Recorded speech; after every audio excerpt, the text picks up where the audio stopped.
O princípio do não poder.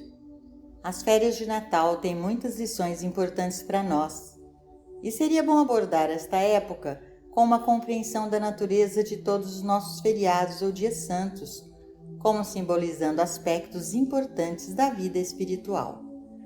Nos tempos antigos, quando a verdade era ensinada apenas para aqueles que tinham alguma medida de educação, e geralmente isso significava apenas para aqueles no extrato superior da sociedade, a fim de manter esses ensinamentos fora das massas incultas que poderiam, em sua ignorância, compreender mal e aplicá-las mal, todo o ensino era feito por símbolos. Que o mestre reconheceu este fato e a conveniência de dar os ensinamentos mais sagrados apenas para alguns, é evidenciado por sua advertência a seus seguidores contra lançar pérolas aos porcos para que não fossem pisoteadas. Porque a verdade poderia ser mal compreendida, foram feitas todas as tentativas para mantê-la longe daqueles que poderiam fazer mau uso dela. Você pode se perguntar se é possível aplicar mal a verdade ou usá-la de forma destrutiva, e isso, é claro, dependeria da verdade sobre a qual você está pensando sobre e da verdade acerca do que. Por exemplo, hoje, a área de aprendizagem relacionada ao reino da mente está quase completamente inexplorada. Ninguém até o momento empreendeu um estudo da mente de um ponto de vista correto, embora milhares de anos atrás o segredo da mente fosse conhecido em sua plenitude. Com o conhecimento completo da mente e sua operação naqueles primeiros dias, veio o abuso e o mau uso de tal conhecimento. Separadas e à parte das antigas escolas de sabedoria, surgiram outras escolas que eram chamadas de Irmandades Negras. Nessas Irmandades, o número de membros consistia em alguns dos alunos que haviam recebido seu treinamento original nas escolas de sabedoria e que perverteram seu conhecimento para propósitos malignos e, às vezes, o usavam apenas para fins pessoais ou egoístas. Mas seja qual for o propósito, o conhecimento foi usado erroneamente. A partir daí, em todas as raças primitivas, surgiram práticas nas quais a mente era usada tanto para o bem quanto para o mal.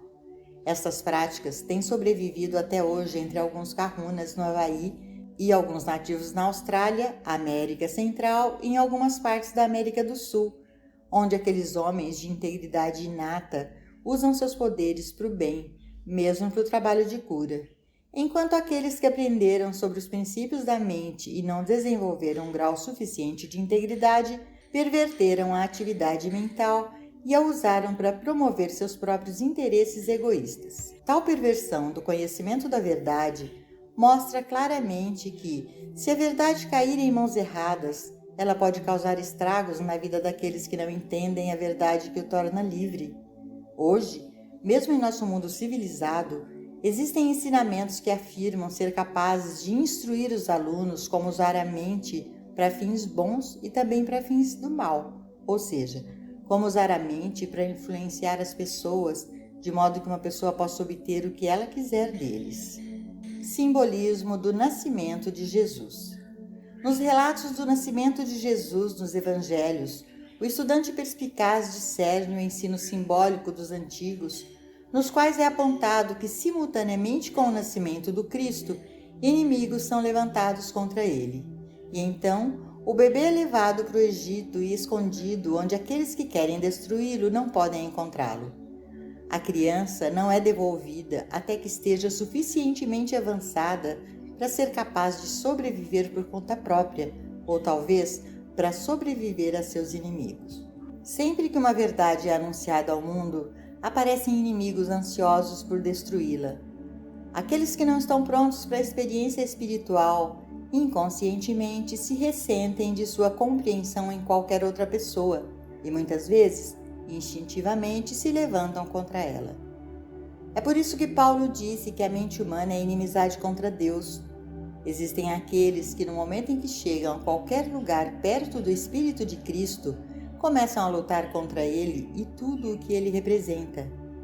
Onde não há disposição para um modo de vida espiritual, a espiritualidade gera antagonismo entre os não iniciados, e quando tais pessoas veem a presença de uma pessoa espiritualmente iluminada, e imediatamente o pior é despertado neles, e eles lutam contra qualquer coisa ou pessoa que parece ter um pequeno grão da verdade. O Mestre revelou tudo isto quando ensinou: se eles me perseguiram, também perseguirão vocês. João 15, 20. E embora ele não tenha continuado e apontado para outros que haviam sido perseguidos antes de sua vinda, ele revelou que onde quer que a verdade levante sua cabeça, haverá inimigos para destruí-la, e muitas vezes o inimigo é de sua própria família. Quando começamos a olhar mais fundo e a penetrar na simbologia do nascimento do Cristo, descobrimos que ele simboliza o nascimento da verdade na consciência individual. Nossa mente é a manjedoura em que o Cristo nasce. Os inimigos que querem destruí-lo, os Herodes e os Césares, são qualidades de nosso próprio ser, características de nossa herança racial, religiosa e nacionalista, que se tornaram embutidas e incorporadas em nossas mentes, de modo que é em nossas próprias mentes que encontramos o inimigo do Cristo. Todo o ensino da verdade tem a ver com o indivíduo você e eu, e consequentemente é individual. Portanto, quando é revelado que em um certo ponto do nosso desenvolvimento o Cristo é nascido, significa que o Cristo é nascido em nós. Quando é revelado que o inimigo desse Cristo se levantará, é bom lembrarmos que o inimigo que se levantará é uma qualidade ou atividade de nosso próprio ser humano, algo dentro de nós. E quando é ensinado que o Cristo deve ser levado ao Egito para ser escondido, isso significa que a verdade deve ser praticada dentro de nós, secretamente, sagradamente e silenciosamente, até que tenha tido tempo de vir à fruição, de chegar à plenitude de força dentro de nós. Os inimigos da verdade na consciência humana.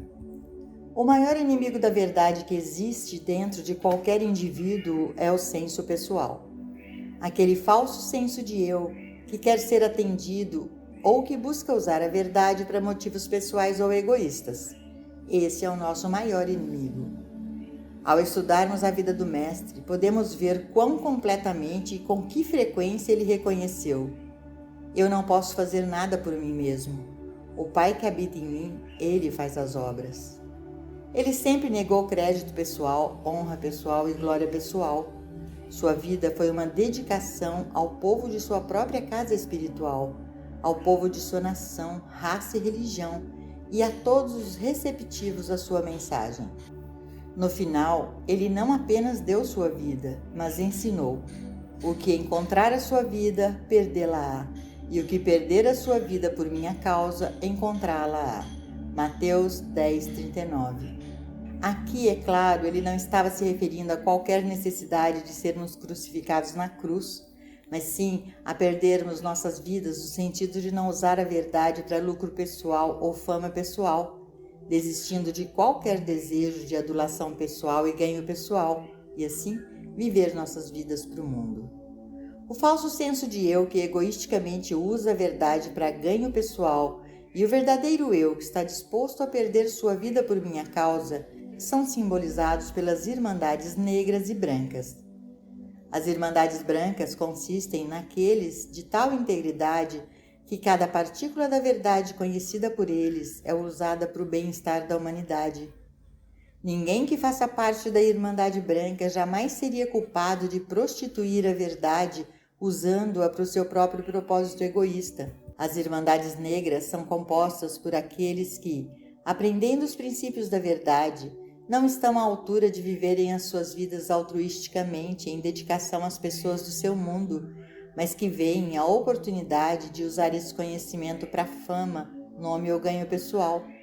Existem ensinamentos sendo oferecidos ao mundo hoje que instruem seus adeptos na arte de usar os princípios do bem para fins destrutivos e egoístas. E assim, novamente, há o inimigo da verdade na consciência humana, aquele que quer destruir a verdade. A história do mundo prova que ao longo de todos os tempos, aqueles que usaram a verdade de maneira imprudente, egoísta, gananciosa e maligna tiveram um triste fim, porque as obras que fizeram reagiram sobre eles mesmos. Isso também está de acordo com o princípio de tudo o que o homem semear, isso também colherá. Pois aquele que semeia na sua carne, da carne colherá a corrupção, mas aquele que semeia no Espírito, do Espírito colherá a vida eterna. Gálatas 6, 7, 8.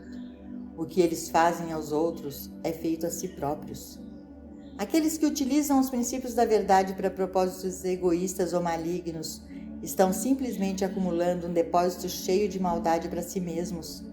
A lei kármica nunca falha.